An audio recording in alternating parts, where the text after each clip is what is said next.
Hey, welcome everybody to another episode of Keto Chat. I am your host, Carol Freeman, certified nutritionist and creator of the Fast Track to Keto Success Program. I'm so excited today because I am here with the one and only Tyler Cartwright.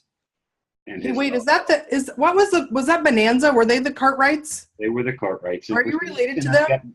I've gotten Hoss my whole life. I've never gotten Little Joe. I don't know why the 6'1" guy doesn't get Little Joe, but it is what it is. Nice, nice. Well, so for people who aren't familiar with this, who are you? How do you identify? Who are you? I am 41% of the guy that I was 11 years ago. Okay.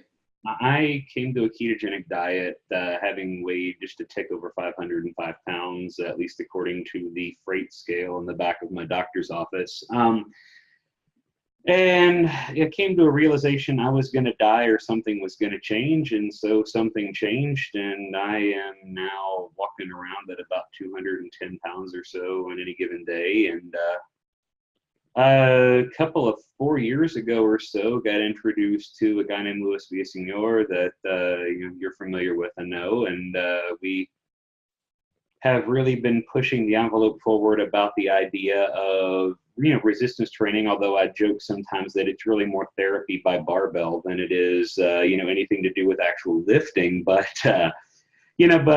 So we have officially tried to kind of take the brand forward with KetoGains and help people to recreate the successes that we've both had, coming kind of from two different ends of the same lens. He from more of a disordered eating and anorexia side of things, and me from being so big I couldn't get off the couch. So yeah, wow. Yeah, Okay, that's a great introduction and that's just an overview of everything we're going to talk about. So good segue there. So well, so take us back, like you live Tennessee, is that right? I'm in Nashville, Tennessee. Well, okay. Tennessee. All right. Well, so how was that eclipse? Actually, really cool. I sat on my back porch with my eclipse glasses on, and I didn't bother to check and make sure they were the right spec, and I just figured if I go blind, at least it'll be a cool ass thing to see. And so fortunately, they were the not recalled version of the eclipse glasses, so I still have my vision, or at least whatever I had before the eclipse. Oh, good. Good. But no, it was really cool. My daughter got to see it, and wife got to see it on the roof of her office, so good stuff. Nice. Once in a lifetime, maybe, depending on how old you are, but I will probably not be around for the next one in 90 years. If we are, then I can thank Metformin for that. But there was one when I was a little kid, like in elementary school. I remember going outside to see it, but I don't remember what we got to look through it with. I don't know. I mean, yeah. Well, anyways, okay. So walk us back through. Take us back to your earlier years. Like, is your family big, or were you the only one, or? I sometimes used to laugh because my mother is about 5'2.5". She says she's 5'3", but I just don't believe it. And she's been pretty small most of her whole life. I mean, they used to call her Bugs Bunny because big front teeth and 100 pounds soaking wet kind of a personality. And so my dad's always kind of battled his weight. My mother, not so much.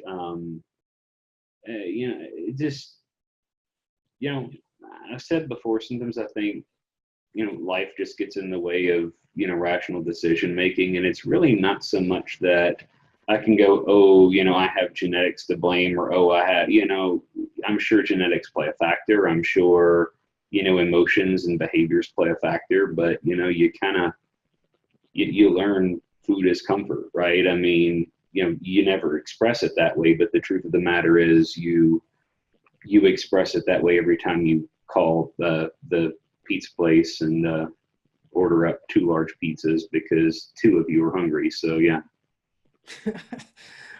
So did you do that fake voice when you're ordering, like, oh, and what do you want on your pizza, really, when you're just ordering for yourself? Or I was telling somebody the other day, like, I had never done that one, but I did definitely do like the 2 orders in the drive-through thing. Okay. You roll through and it's like, I need a number 4, whatever. You run it through and it's like, and I also need another number 4, but this one with a Coke. because it's like you order a different drink, or maybe you get tots instead of fries or whatever. Yeah, yeah. Maybe they'll believe that the 500-pound guy with the seatbelt extender that barely can steer the car because the steering wheel's rubbing a hole in his stomach is maybe he's not eating all of those at the same time. And I know as soon as I drove away, the guy in the drive-thru was like, he's eating all those. Yeah. But no, I mean, I had never done the fake voice or the "what do you want" thing, but I'm sure they could see through the veneer when we ordered pizza 4 or 5 times a week. That there were probably some issues there for sure. I'm not coming to the door. Just leave the pizza on the front and the money's in the mailbox, right? So. Oh man, yeah. So what I was thinking about this, like what kind of things are you the most grateful for that's different about your life now? Or like you mentioned the seatbelt extender. Like what are some of the things that like you just are so you can't do a happy dance enough that are like no longer part of your life? It's always the stupid little things, right? Yeah. The other day I was, it's probably been almost a year now. I was having a conversation with somebody in my kitchen, and I just kind of was sitting there and then realized, wait a minute, I'm sitting on the counter. And at some point mentally, like in that little lizard brain part of me that wasn't really thinking, I just put my hands up on the counter and did a little push up and, hopped up on the counter and continuing the conversation, although every clean freak on your audience is now going, oh my God, his butt was on the counter. Oh, were you naked sitting on the counter? I was not in my workout loincloth. No, I was not. I was fully clothed sitting on the counter. But no, it's funny, I say that, but then kind of the moment here on the other side of the coin is one of the things I've talked about. It's actually a section in a book I'm working on is this idea that like when you get big, people treat you like you have leprosy. Like when you get that big, yeah, you're fun to be around, but there's kind of this halo around which they don't touch, they don't approach, they don't engage, they don't involve. And so you get to be a part of the experience in the same way that a fly on the wall is a part of the experience, or the same way that a lamp is a part of the experience. And, they talk, by they, I assume, I mean like social psychologists or whatever, will talk about the number of meaningful touches that people need in the course of the day. And there is, one of the things is it became very easy to almost see yourself as part of the furniture as opposed to part of the experience of living. And so, I just try my best, and I'm still not very good at it, but I do try very hard to just sort of soak up every opportunity to live, right? To laugh, to engage, to give a hug or a fist bump or a high five or, whatever, sometimes awkwardly so. But at the same time, it's like, I don't want somebody to go away from the conversation feeling the same set of fears or self issues that I used to deal with every time somebody would hug and high five, hug and high five, hug and high five, and then they get to me and go, nice to meet you, see you later, and then turn and make the beeline, and it's like, where the hell was my hug, right? Like this isn't fair. You just kind of realize that, and I don't want anybody to walk away from that experience, or having an opportunity where I can affect some piece of change there now that wall's kind of come down to be that guy that says, I love everybody. Like, I mean, seriously, I don't hold grudges. I don't, I've never met a stranger. So, come in, give Papa Ty a hug, whatever, that was totally not creepy. Right.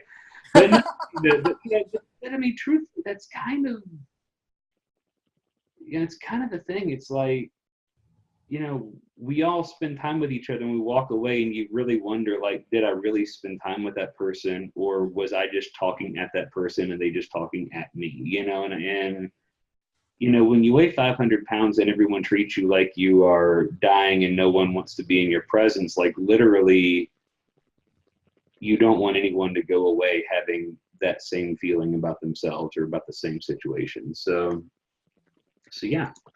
That was a really long answer. I realized that. No, that's really cool. And this is like totally deeper than I ever thought that we would get, but also like just a different side of you And I think it's really great. And it's just, you're really touching on something that's, really important in our society. It's one thing, the movement that, people have, like, oh, just love yourself as being fat and accept people the way they are. And you're not so much talking about, don't do anything about what, if you're overweight or struggling or, very unhealthy. You're not talking about just like ignoring that and embracing that, but like treating people as real people. That's that's the issue. And treat yourself as a real person too. Look, I love the healthy at any size movement in part, and I resent it in part. Mm-hmm. On the one hand, and it's hard to be kind of caught in that middle ground, because you get fingers pointed back at you and you get called mean names when you speak out against it. But I'm sorry, there is something patently unhealthy with telling yourself something that is fundamentally untrue. You are not healthy. Just orthopedically alone, if you're significantly overweight, look at what the orthopedic studies say about knee and hip replacements, and the likelihood of that occurring if someone lives a life overweight.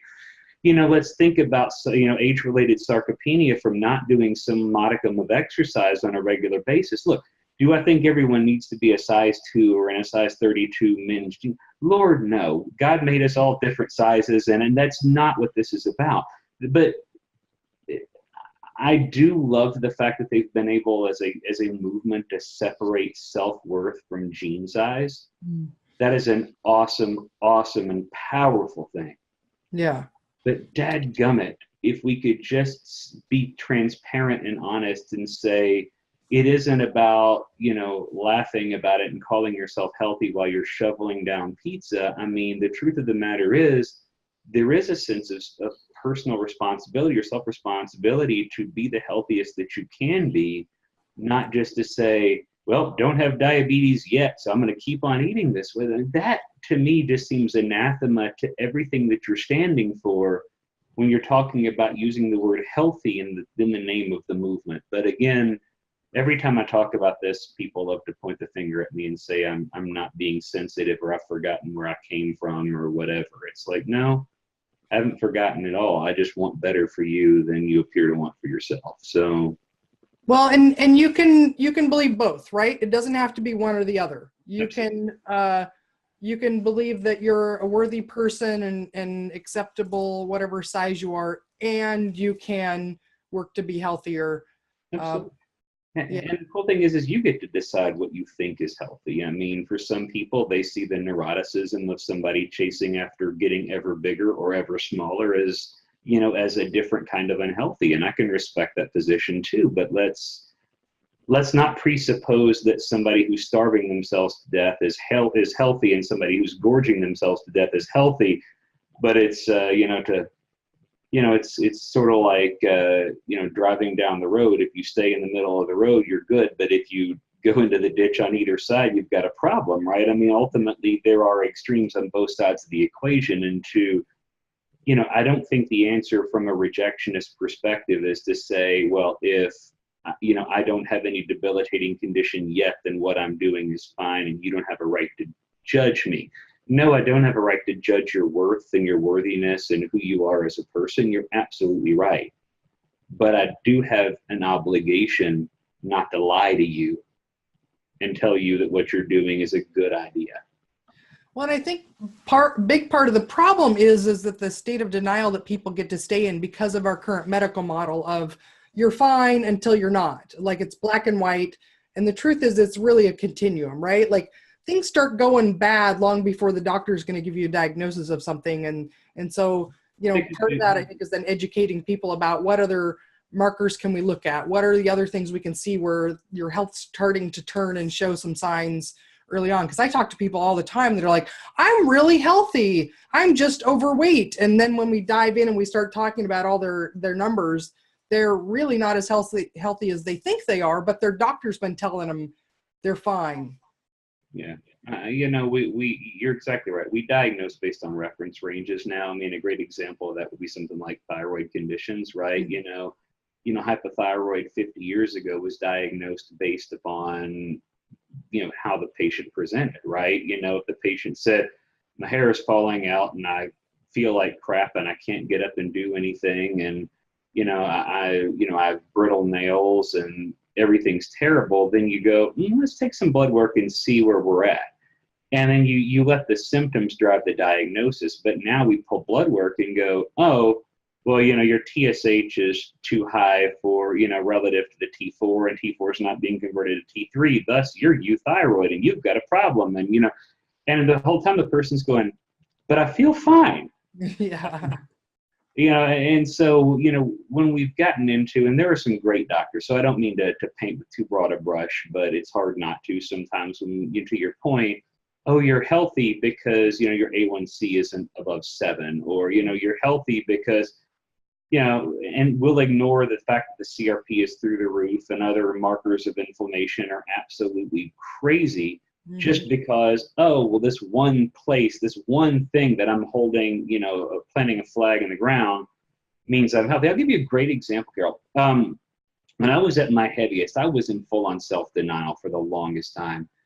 And, one of the things I always said to myself is, you're still an athlete. You've got a lot of muscle mass. And so, when you look at yourself, yeah, it looks like you're way fatter than you actually are. Because the muscle was pushing the fat out. And I said, as long as I can still do a push-up, as long as I can still do sit-up, as long as I can do a wall sit and get back, I'm fine. And meanwhile, eventually the push-up was only a 6-inch movement because my belly got in the way. Hey, I touched my chest and I'm back up, right?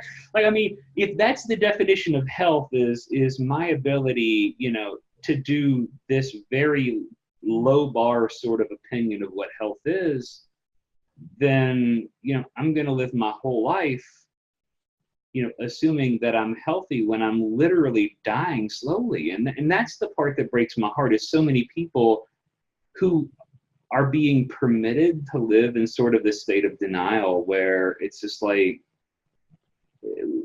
look, as your coach, as your practitioner, as your nutritionist, as whatever it is that, that role that we fulfill in that space, there is a part of us that really, we ought to just have this sort of shame on us mentality for when we don't speak the truth to somebody who's paying good money or seeking out help, just because we're nice people, whatever, that we try and help.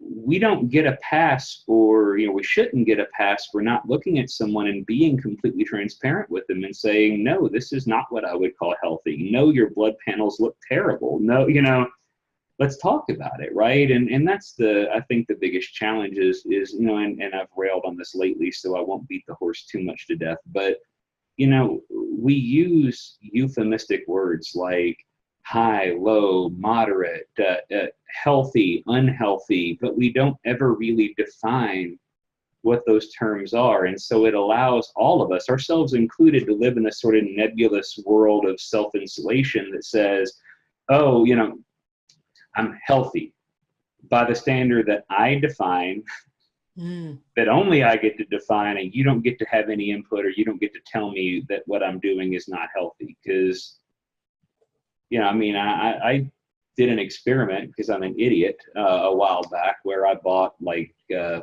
pounds of leaf lard just to test a theory, because I wanted to see, people kept saying, oh, you need to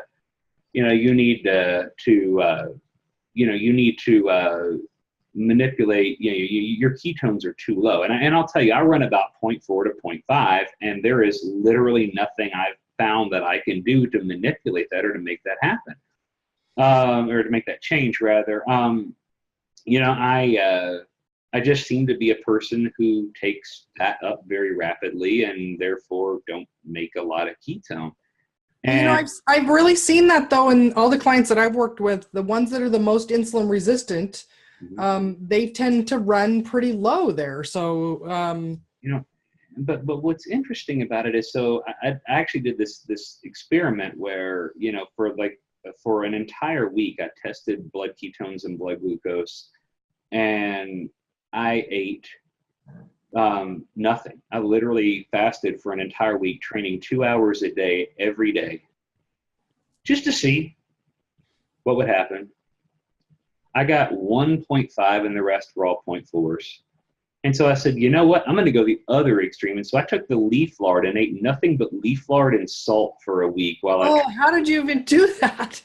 It was the most revolting thing I have ever put. It tasted like melted candle wax with a salt backer. Did you like try different things of warm or hot or just spoonfuls or? I just shoveled it down. All right. Honestly, it's about the best that I could figure out to do. More And science.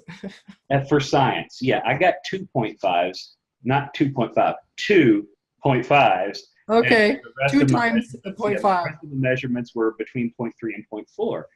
And so, there is an argument then to be made that I'm not ketogenic and that there's something defective in me and, that I need to go do this, that, and the other. And I need to, but the truth of the matter is, we have to step back and say, were either of those approaches to life healthy? Hell no, not even a little bit. That's a terrible diet, regardless. Just the for science side of it for sure. But but as a day-to-day eating pattern, I'd be better off to develop whatever that thing is that cows get, where they eat nails and wood. I mean, like pica. Pica, yeah. I mean, seriously, I'd have been just as well off eating nails. I mean, they're just as nutritive, but the point being, it's like we don't get the opportunity to pretend something isn't what it is. That was a stupid approach, and so are a lot of the approaches that people are taking to how they eat, how they lift, how they move, how they run, how they do stuff. And we should, professionally speaking, have an obligation to those people to be transparent and honest and say, this is a bad idea, and that doesn't make you bad. It just means that this is not a good idea. This isn't well thought out. Well, and what if the same way, we're talking about the continuum of actual health markers, like, what if we talk about health as this continuum as well? Like there's no like line you cross that guarantees you're actually healthy, right? Because there's probably a lot of other things going on in our body we can't even measure now. Well, I like to talk about, about using the word fitness, right? And CrossFit, beats this into people pretty regularly. That the idea that fitness is activity specific, meaning, that how fit you are for a task or for a purpose is wholly dependent on how well you've prepared for that task or that purpose, right? If I'm, if I haven't studied for a chemistry final and I've got to go sit for it, I'm not fit to sit for that final. I'm just not. I haven't prepared myself, and I should have no expectation of doing well on it. And I think it's sort of the same thing. I look at health and a lot of the same continuum. It's like, because I'm healthy to do one thing doesn't necessarily mean that I'm healthy to do another. And because eating a certain way or eating a thing is healthy, in one context, it doesn't mean that it's necessarily, healthy to do it in another. A great example, when I coach someone who's doing, like a middle distance triathlon, so maybe something like an Olympic or a half Ironman or something, their training volume is such that if I don't put carbohydrate back in them, the truth of the matter is they're going to bonk all day long and they're going to hate my guts. And if I'm not loading them on 12 to 15 grams of salt a day, they're going to fall apart. But they're also crazy type A's who track and measure everything by and large. They're biohackers extraordinaire, and they come to the table with all this data, and it's so much data that it's almost a little overwhelming, and you just simply say, eat 100 grams of carbohydrate a day. But I want to be keto. Let me assure you, if you're training 3 hours a day, you're still going to be ketogenic. Yeah. Well, that's a totally healthy and rational approach to a diet for someone who is training at that volume and that intensity. The same for someone who's doing jujitsu or judo or anything that's really physically exerting. Resistance training is kind of somewhere in the middle, honestly. But to then look at someone who is where I started, 400, 500 pounds, and say, you need to be eating 100 grams of carbohydrate a day for all that time you spend sitting on your duff. Like, no, you don't. I mean, I'm sorry. So what is healthy, in one individual becomes unhealthy in another. And so I do think we need to be very cognizant of the context in which we speak things or say things to people too. And it's another kind of pet peeve of mine that we get into in this kind of cottage industry of ketogenic dieting is we fail to take context into the definition of what we say and do and define for people. And so we have this problem where, we say a ketogenic diet is this percentage of this and that percentage of that. And I'd be like, what if I have somebody on a 20% caloric deficit? Mm-hmm. Well, that's going to change the percentages. Well, are you suggesting they need less protein? Because at a minimum, the research data would say keep it the same. But I mean, if you're to believe some of the stuff that's come out fairly recently, then people in a deficit actually need more protein as a percentage of their total caloric intake, not less.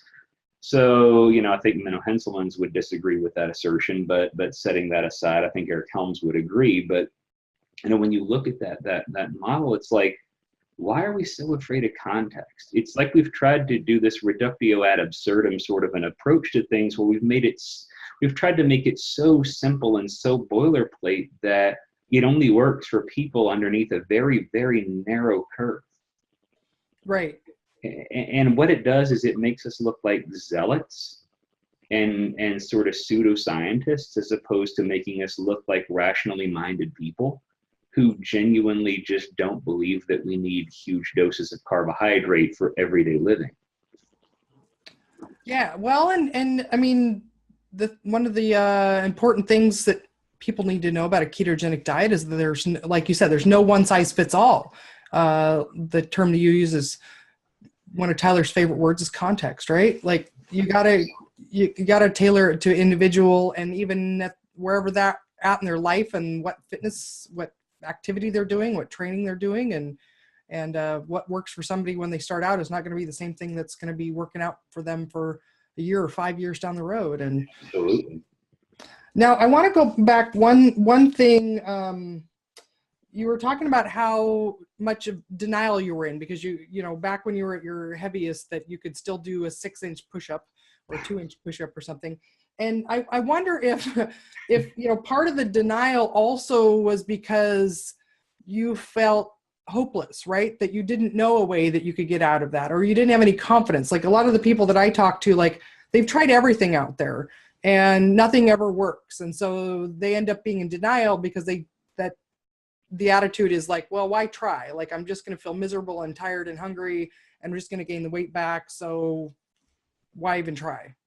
Were you there? Did you have any thoughts like that? Or I've always joked that I'm my biggest critic. I've never met anybody, and there's a writer named John Acuff who I think just nails this point. Sorry, my phone was apparently not off, and so it's randomly vibrating on the table, which is the most bizarre thing I have ever experienced. I was like, what in the heck is going on over there? He said one time, and I'll completely paraphrase this and butcher it. So, John, if you ever happen to watch this, I'm sorry.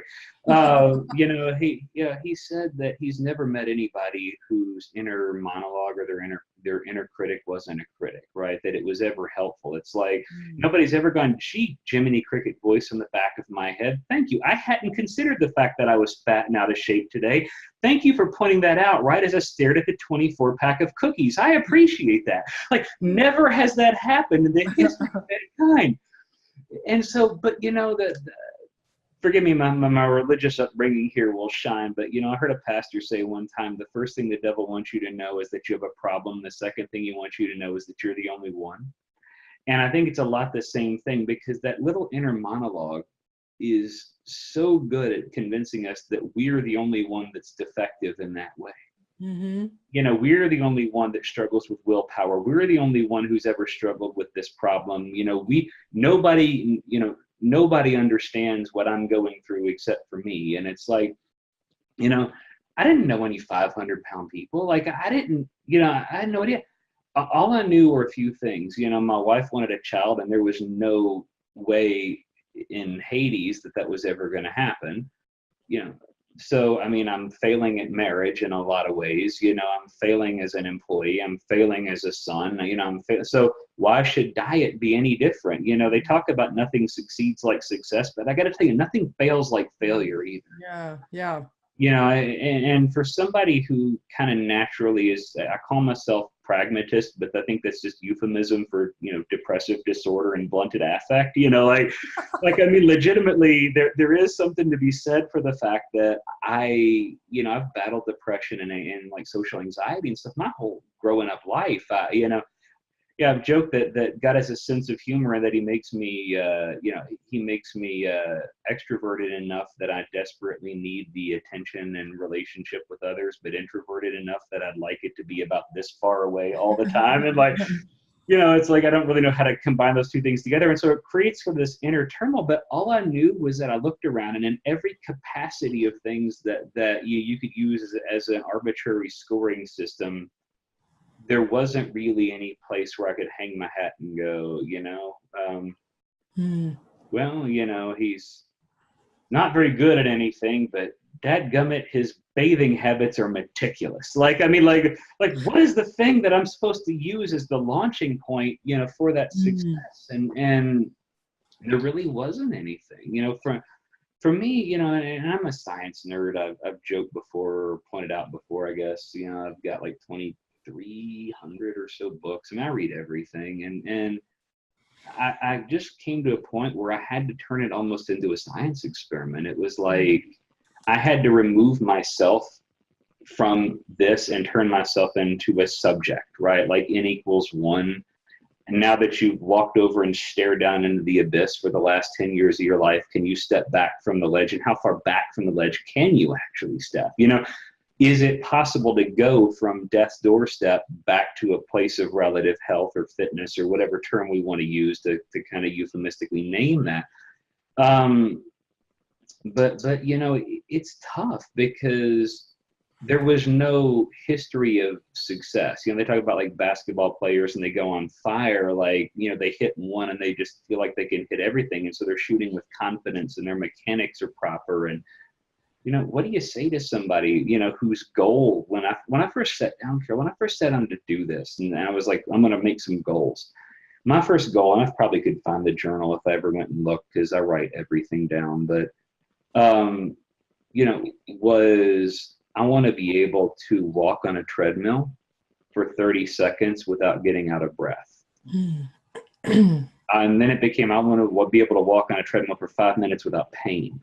And, it would be a situation where after a minute on a treadmill, I had a V of sweat going down to my navel, or what I thought was my navel. It was kind of hard to see at the time, and same down on the back side of me. And it's like, well, this is where I'm starting, right? And I think the biggest problem is, for me to start, I had to remove the veneer where the 6-inch push-up was enough for me to say I'm healthy. Right? Like I had to strip away the mask that I wore in front of everybody where I was really strong and, I could still lumber up and down hills at 500 pounds and do all the stuff I wanted to do. It's like I had to remove all that and become very, very vulnerable, because when you set foot in a gym, I joke sometimes and I'll say like, everybody wears the Princess Leia headphones at the gym. It's like the international sign of, I don't want to be bothered, leave me alone. And they're so busy taking selfies most of the time, they don't even know you're there. When a 500-pound guy walks on a treadmill that's rated for 300 pounds, the whole place, including the ownership, goes, and they're just sort of waiting for the treadmill to collapse or for something bad to happen. And it's just like, that was kind of that anticipatory response or whatever. And it's like, you have to just lay it all on the table. And so it's not the same as for somebody with 15 or 20 pounds to, the vanity weight, so to speak, that they want to lose. Not that it's any easier sometimes for those people to strip that same veneer off, but it is a different sort of a veneer.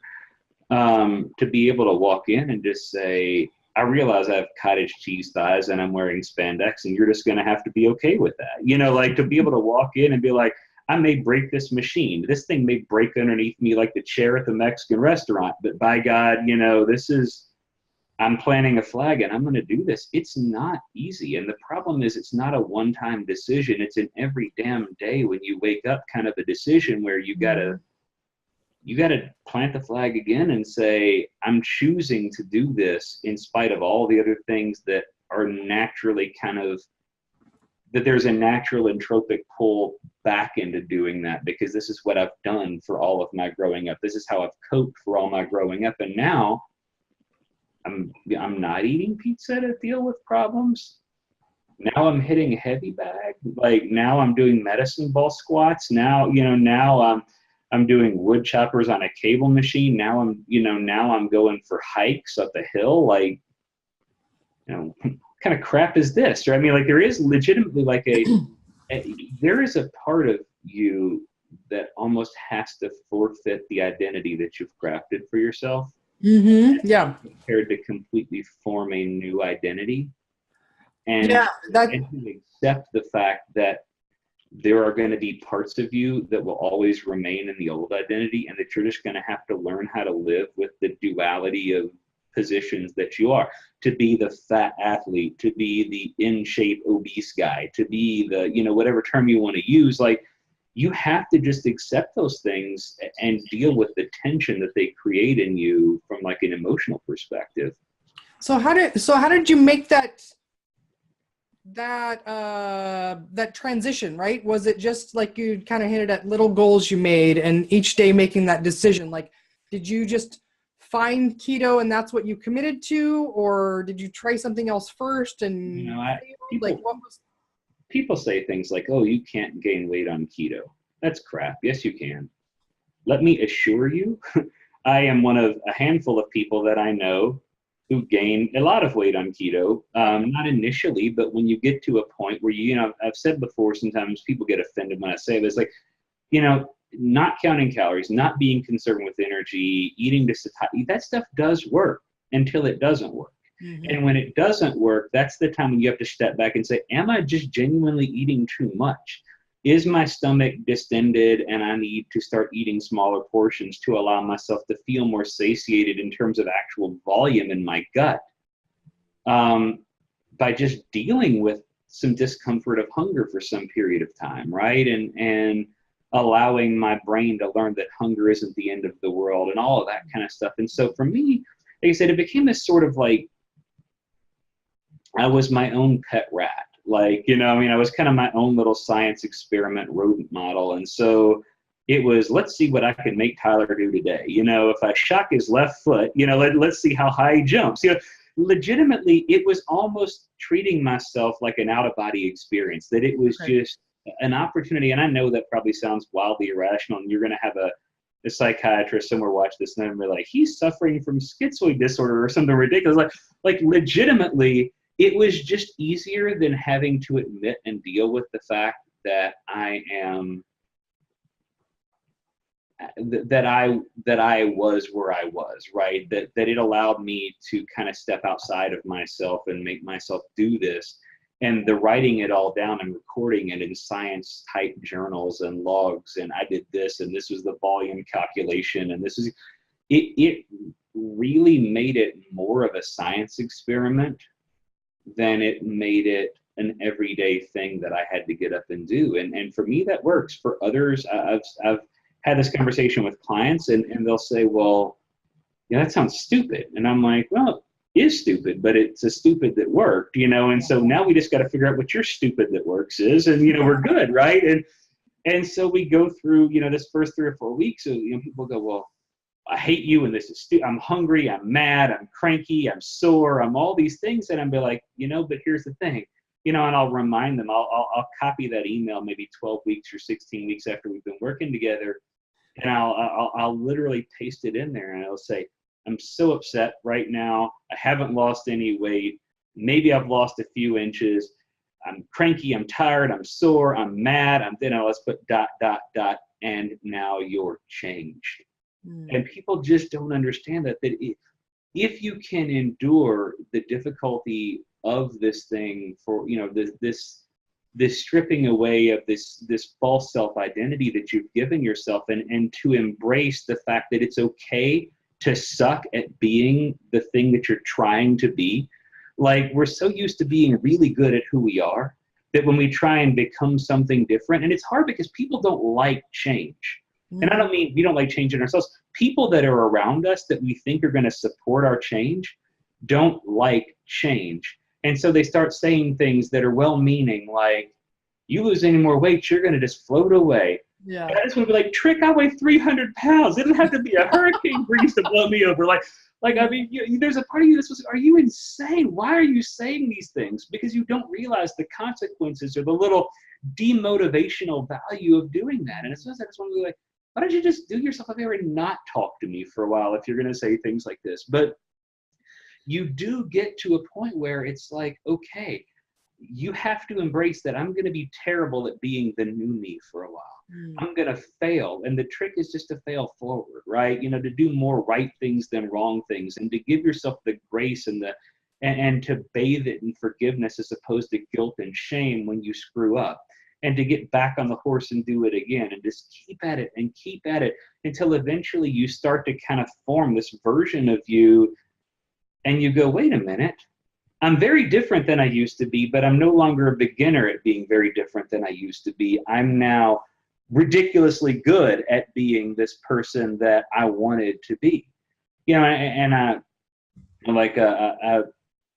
posted something on Facebook the other day, and somebody shared with me a little charm that they wear on their wrist, and it says, like, she thought she could, and so she did. And I wanted to respond, and I bit my tongue because I was like, don't be that guy. But I'll say it here because, you know, safety, right? You know, yeah, I just wanted to say, what if she thought she couldn't and she did it anyway? Like, how freaking powerful would that be? Because the truth of the matter is, I had no idea what was going to happen. I had no idea if I was going to die of a heart attack in the gym and they were going to find burn marks on my chest from the defibrillator not working. Like, I mean, the worst thing about, you know, about being dead is being dead and extra crispy. I mean, like, that would be terrible. It's like, you know, like, I don't want that, but I know that I'm facing that inevitability either way. And so at some point, the price of change became co-equal or lesser than the difficulty or the price of remaining exactly where I was. And so I was willing to take on that mantle and just be the flailing idiot in the gym for a while until I kind of figured out what I was doing. And that's what worked for me. So maybe Nice. that'll help somebody who's equally neurotic as me. I don't know. Yeah. Okay. So just figuring out what it is, that knowing your own personality, or trying enough different things to figure out what works for you, what gets you going, what keeps you going. And like you said, doing more things right than you're doing wrong, and knowing that you're going to do things wrong. And that's part of the process of If you're not doing something wrong every day, you're not pushing yourself. I mean, like, seriously, you're not trying enough new stuff. I mean, we get, you know, like we talk about things like, oh, it's a journey. But the truth of the matter is, life's a journey with no destination. It's like, we get fixated on this idea that, like, oh, when I make it, when I get there, and it's always that if-then talk, right? It's like, if I can bench press body weight, then I'm going to be strong. If I can fit into the same pants I wore in high school, then I'm going to, you know, have self-worth now. Like, I mean, seriously, have a sense of pride now. Screw the genes. I mean, seriously, like, just be proud of who you are now and embrace the fact that you suck at something and try it. And if it's not for you, yeah, take your list of things that suck for Carol or suck for Tyler and draw a line through it. Like, this sucks, and then move to the next thing and be like, oh, I'm going to try this now. And I'm going to try this now. And if that's eating keto, if that's eating vegan, I mean, there's a smart way to eat vegan. You know, you don't have to be crazy and foolish in the way that you approach a strict vegetarian or a vegan diet. You know, you don't have to be crazy in the way that you approach a keto diet. You don't have to be crazy in the way that you approach a gym. You know, Rob's been on your show before, and, you know, Rob Wolf will tell you, he's like, I hate working out in the gym. He's like, I love jujitsu. That's what does it for me. So that's what I do. I've kind of tried to. You just keep reading my mind. I'm like, the next question I'm going to ask, and you just like start answering it before I even ask it. Cause I was going to ask about, like, you know, KetoGains. I think the perception is you guys are all about, like, you know, lifting weights in the gym. But something I saw the other day was, maybe it was Mike Berta that commented this about, like, you guys just encourage people to do the type of activity that they actually like and enjoy, right? Look, I mean, you know, I want to say it was Deep Pasquale or one of those guys who said one time that the best diet is the one you'll effing stick to. You know, and I think that there's some truth about that as it relates to activity and exercise also, right? there is there is absolutely no sense in being miserable in a relationship. There is no sense in being miserable in an occupation, and there is no sense in being miserable in an activity. If the hobby or the activity that you're doing to try and improve your life is making your life tangibly worse, find a new way to do it. I mean, seriously. And I think it's the same kind of thing. It's like, there's this perception, I think, out there that, oh, KetoGains is full of meatheads, and, and I mean, the demographics, we're, I think 63% women between the ages of 24 and 64. I mean, statistically speaking, that's not a true statement. But setting that aside, the thing that we're about is just helping to empower people to get to wherever they want to go. I mean, that's what it really amounts to. We use the word gains because we started in, as sort of how to lift weights and do keto. And then over time, we realized something like there's a desperate need in this society for people to learn just how freaking powerful they can be, and that they don't have to be the victims of life, but can be victorious over life. And I feel like I'm a cliche machine right now, and I'm sorry, but it is true. There is something to be said for physical strength affecting emotional and mental strength as well. That there is something to be said for being able to endure a time in a gym, or a time in a jiu-jitsu gym, or a time in a, in any kind of martial arts studio, or a time hiking, or a time, wrestling with your kids or your grandkids in the front lawn, or whatever it is that's the thing that you do. Like, if that empowers you to know just how awesome you are as a person, and that has downstream effects on your kids and your grandkids, and your work and your hobbies and your social, stratosphere, if you will, the folks that depend and expect to have you around, friends and family specifically. It's like, if that is affected, then thank you curls. I mean, thank you squats. Thank you, osotogari. Thank you whatever that thing is that you're doing, like,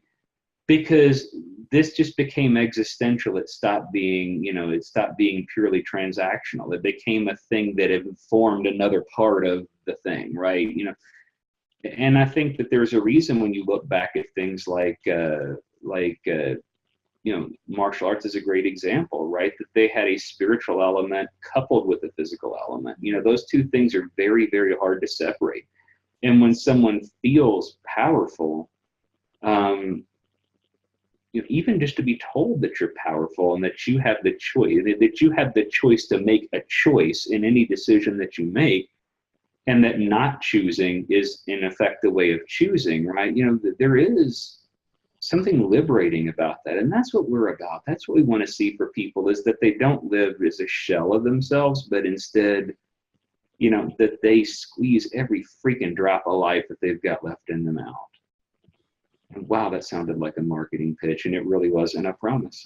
No, it's great. I think this is, important message just for everybody, and the mission that you guys have and is wonderful. And I think it's really great to be able to get this message out there too, because I know you guys have reputation online for poking the bear and stirring up controversy in a little bit situations. So it's good to see this gentler, kinder side, and the true you, right? I'm going to say this is actually, I think all of that's you, but you're a very kind and compassionate person, despite what some people might say. So. I have a pathological need to get to the truth about things, right? And I don't think we do ourselves any favors by speaking about them euphemistically, and I don't think we do ourselves any favors by closeting them in language that lacks definition. And sometimes that gets us in trouble, for sure, myself being sometimes the chief culprit. Of simply saying, I don't even know what that means. That those, is the line from Hot Shots, is it Cheeto Velveeta knuckle underwear? I mean, like, those are words, but they don't mean anything when you stick them together. Like, that doesn't form a complete sentence. And so, and again, we're just such a rejectionist culture within the keto sphere in general by nature, that we need to be careful and cognizant that because some science should, or what is masquerading as science shouldn't be trusted, does not mean that all science doesn't need to be trusted, and that we can live in a world of unicorns and, farting snowflakes that say, well, it works for me. Well, I mean, yes, there is a certain element of, bioindividuality and epigenetics and all sorts of stuff, but the vast majority of physiologic functions and biochemical,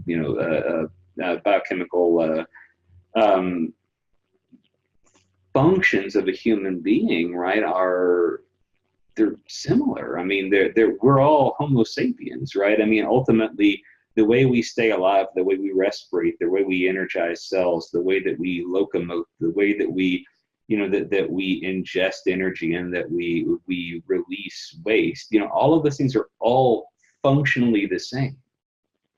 And so if we're going to spend all of this time dabbling in the 0.0005% of ways that we're different, we're never going to get, outside of being seen as loonies who are high on woo-woo, because they're not wrong when they make those claims. And by they, I mean sort of mainstream research science, right? When we start saying things like calories don't matter, and we start saying things like, that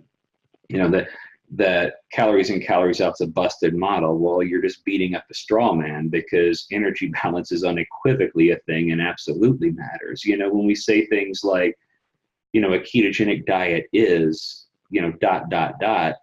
we need to step back and consider if we're talking to an 80-year-old geriatric or a 20-year-old Olympian. I mean, realistically, the answer to that, how that, that after that ellipses is going to be filled in, is completely contingent upon the context of the individual and whom we're talking, or to whom we're talking. And so, yeah, I get in trouble for being that guy, but it's with the best of intentions. I've referred to myself before as the most benevolent of trolls. And, so yeah, I guess that's the truth of the matter. So yeah.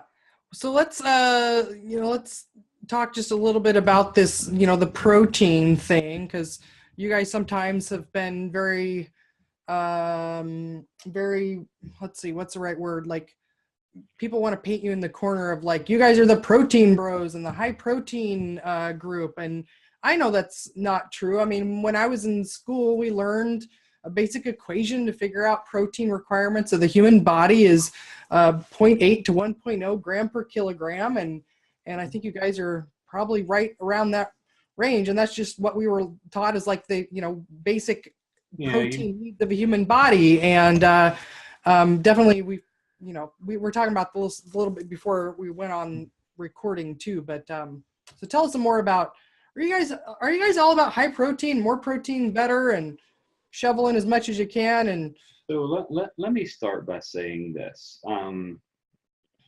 There is a point at which protein can affect ketogenesis unequivocally.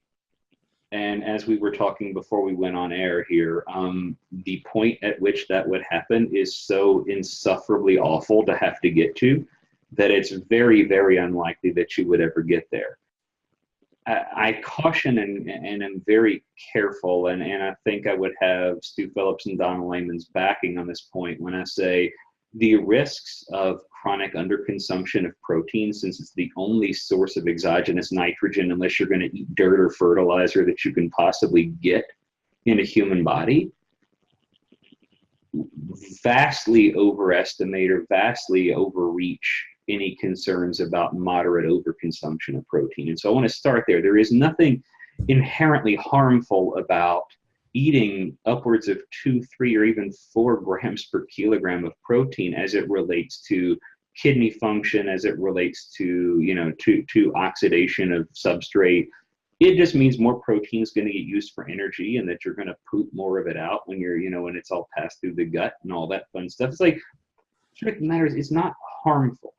It's only harmful when viewed through the lens that, oh, well, we're ketogenic and protein is anti-ketogenic, and therefore, we need to be concerned or cognizant about that. And so, people have latched onto this construct of gluconeogenesis, and they say, well, too much protein causes an increase in gluconeogenesis, which you've sometimes seen distilled down, and I think it's a little unfair, but the expression of, excess protein turns into chocolate cake or whatever it is. And it's like, you know, if that were true, one could in theory protein themselves into diabetes, and yet we don't ever see that actually happening physiologically, even in extremely high protein consumption communities like the bro culture of powerlifting and that sort of space.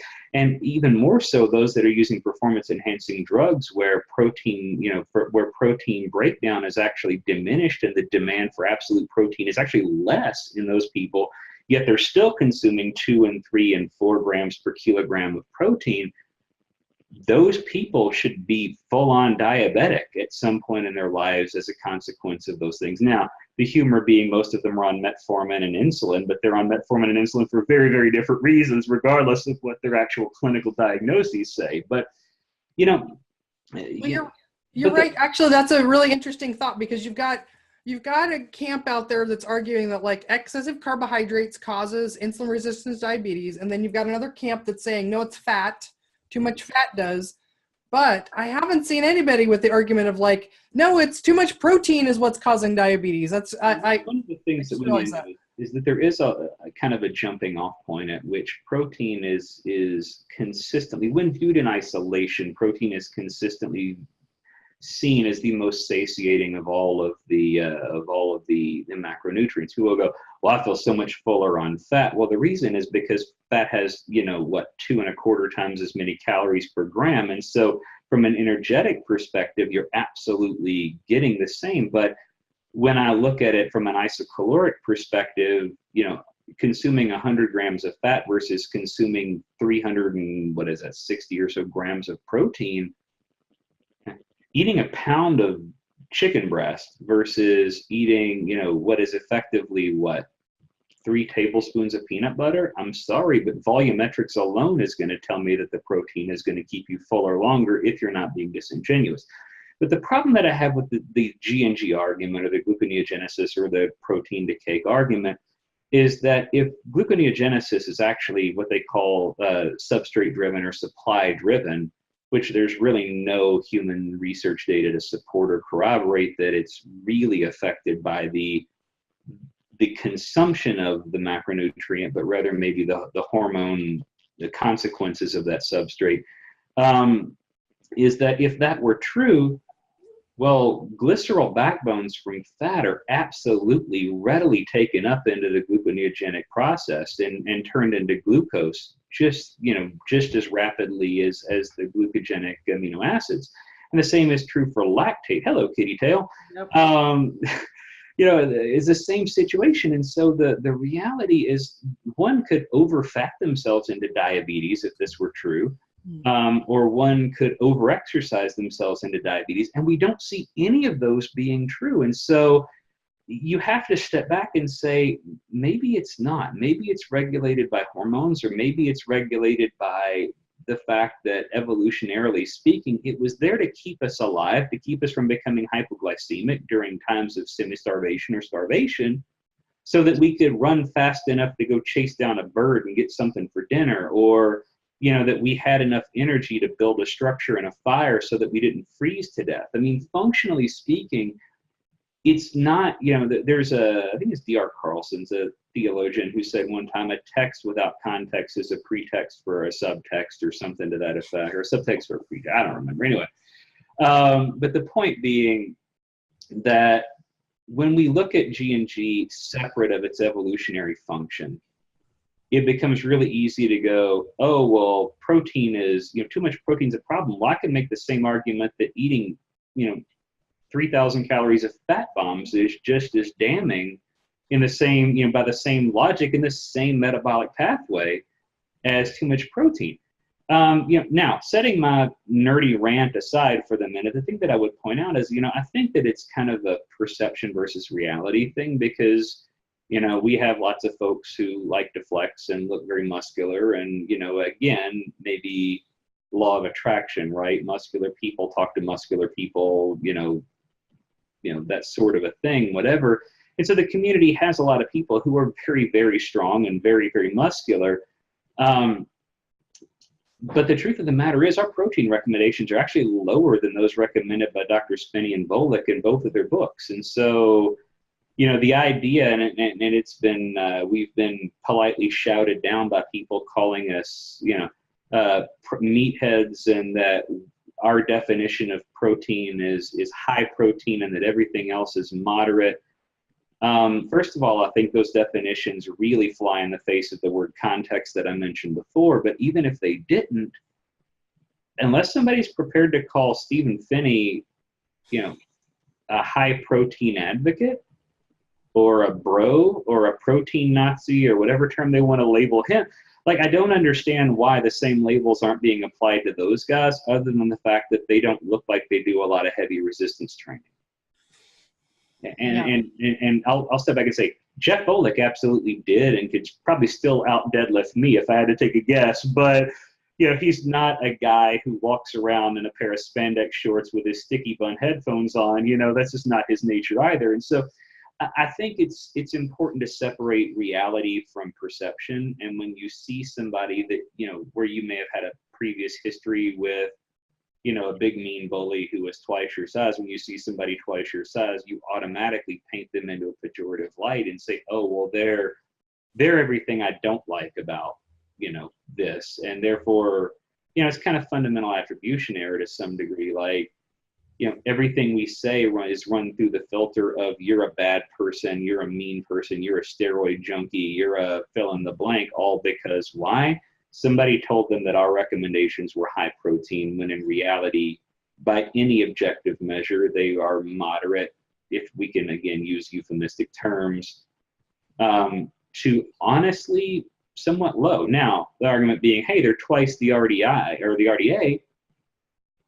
Okay, does anybody in their right mind seriously believe that the recommended intakes from, you know, nutritional labels really adequately encapsulate the protein requirements of a normal human being?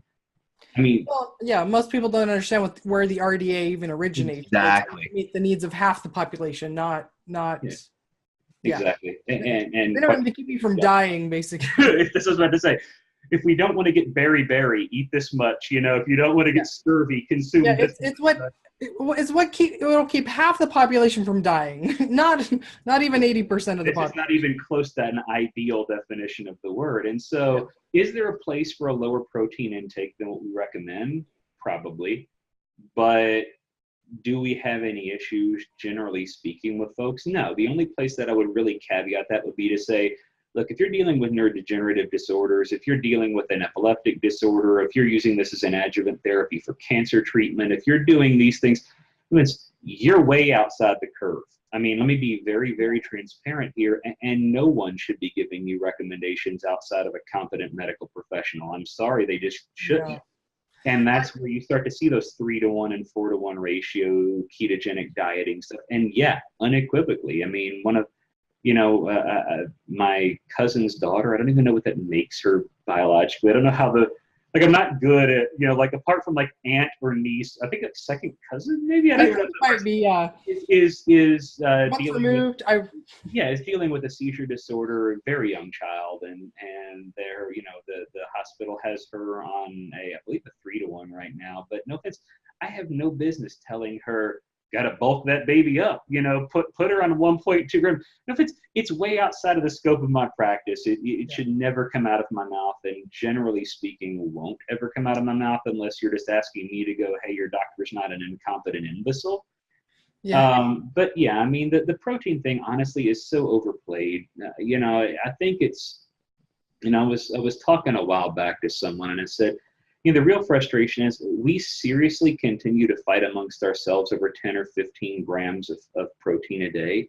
Yeah. Is this really a thing that we need to allow ourselves to continue to be divided about?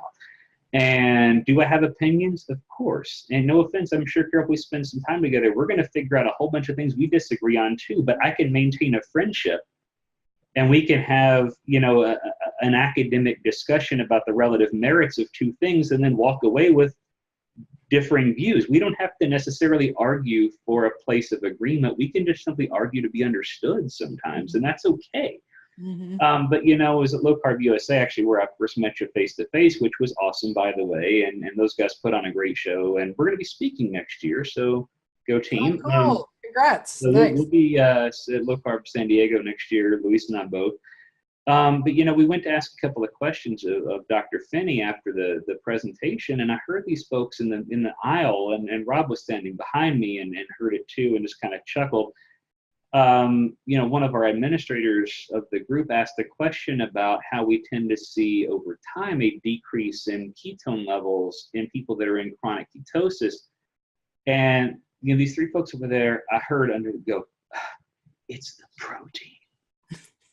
And I was like, I don't even know where to start. First of all, like, is it just the fact that Ken is muscular that makes you automatically assume? Because truthfully, he probably eats less protein than anyone else in our group. I mean, the guy would fit in just fine with some of Rosedale's recommendations on protein, quite frankly. I mean, he's just not a big protein guy. He's just naturally got a very large set of shoulders and biceps. Yeah. And He lives pretty close to me, it turns out, too. So I'm hoping I get to hang out with him at the Ancestral Health Symposium coming up here.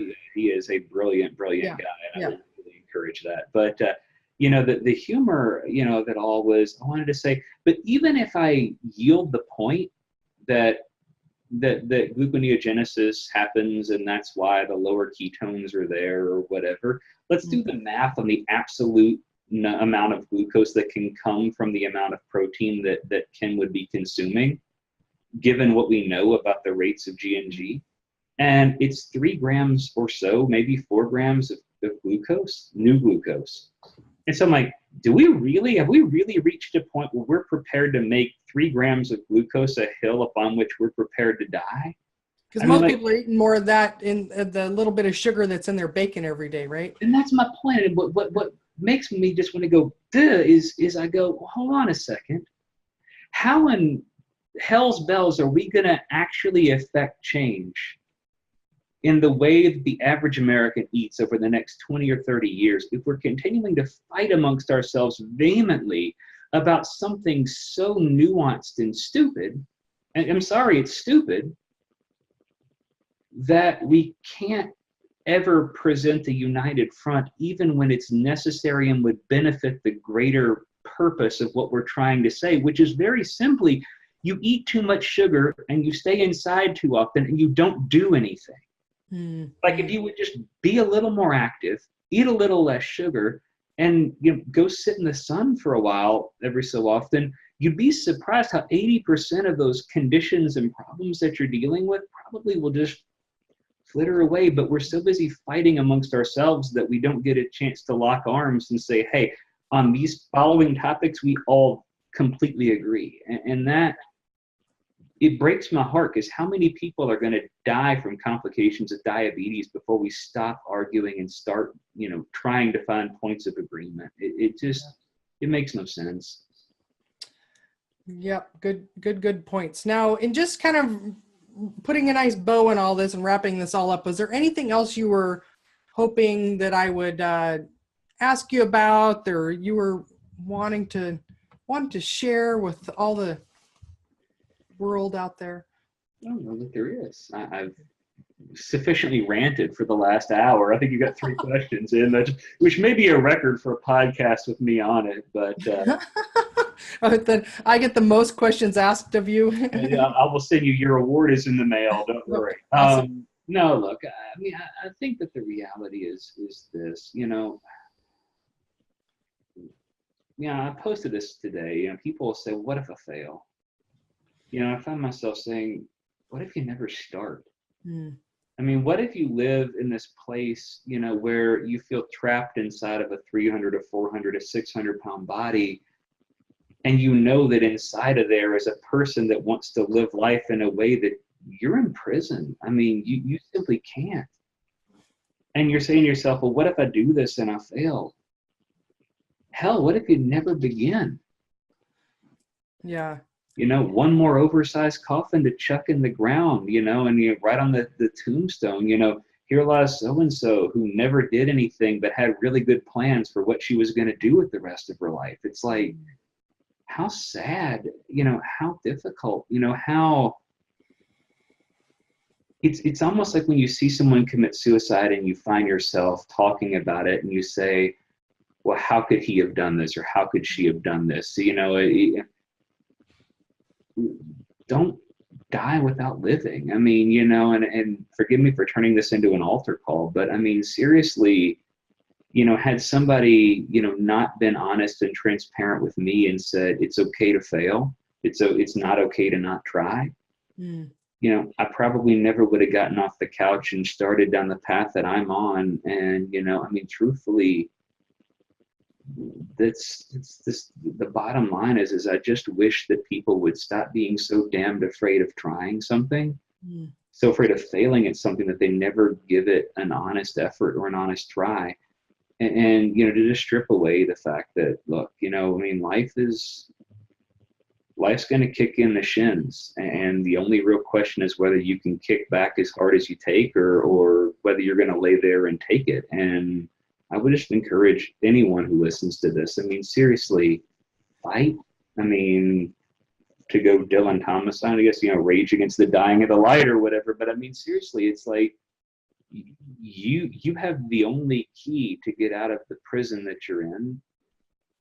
But whether you choose to open the door and walk out of it is completely up to you. And there are people like you and like our community and a host of other communities that are out there that, are ready to help and cheer you on and, be your biggest advocates and, greatest sources of fist bumps and bro hugs and whatever else. But, it's up to you to take the mask off and be transparent and honest about where you are and work towards trying to improve. So, yeah. Yeah. And you're making me think about, like, we have this thing that for some reason with diet, that we have this mentality of, we do it for a while, but if we fail, then we just like throw in the towel and like go all in and go, oh, I screwed up, I might as well just keep eating junk food. And I think I was trying to remember who was telling me this analogy. Were you there when, I think it was Dave Feldman was saying how it's kind of like the same thing of, like, if you accidentally bump into a car and you crash into a car, and he says, you don't just give up and go, oh, I hit that car, I might as well just keep running into all the other cars that are parked cars down the road. Like, why is it with diet and exercise is the only thing that we do that, where we just go, oh, forget it, I'll just give up, instead of going, oh, I just hit that one, I can get back on the road the rest of the way. I'll say this, and I don't want to turn this into a 5-minute rant, so I won't. But, disordered eating is really weird. Like when you deal with a cocaine addict, you can simply say it would probably be a really good idea if you never touched cocaine again, and probably didn't use a lot of opiate derivatives in general. And, oh, by the way, you probably shouldn't try heroin or, meth, because addictive personalities tend to be addictive personalities, right?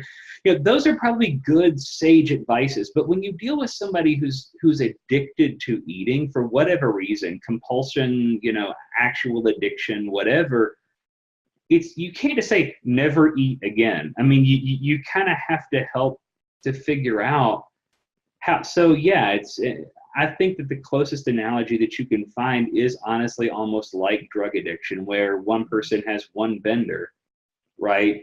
And then all of a sudden it becomes, well, got to turn in my sobriety chip, so might as well have a few more along the way before I get sober again, or before I get straight again. And it's like, it breaks my heart, but that's the mantra that we have. And it honestly, it goes to show just how poor a job we've done at helping people to cope and deal with, the challenges and struggles in their lives. It challenges me to be a better friend. It challenges me to be a better family member. It challenges me to be a better dad and a husband and, all of this stuff, because I don't want that baggage to be things that my friends have to go through alone. I don't want them to have to understand or to be allowed to have that mentality without going, hey, fact check here. Let's step back. But yeah, no, you're exactly right.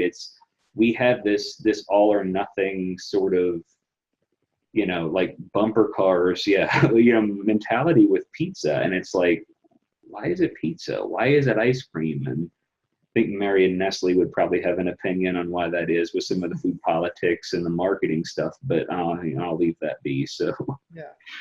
All right. One final question for you. Sure. The meteor's coming for the Earth today. We're all gonna die sometime today. What's your final meal?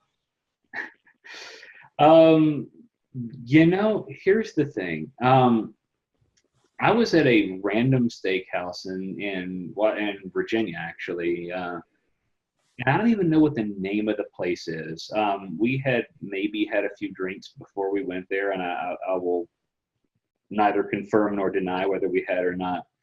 And they had a bone-in ribeye that I don't know if Jesus himself like said a prayer over this ribeye, or like if the cow was massaged by like professional massage therapists and fed only select sake. I don't know where the holy cow came from, but all I can say is this: that was the single greatest steak I've ever eaten in my life. Now, it may have had something to do with the herb butter that they apply liberally to the top of this thing, but I have to say unequivocally that a bone-in ribeye from wherever this restaurant is in Northern Virginia, who shall forever remain nameless, I want. And so now every time I'm back there for work reasons, I will literally just like cruise through the area that I think it is, trying to find this place, and I have never found it again. So it's like that episode, was it Friends, where like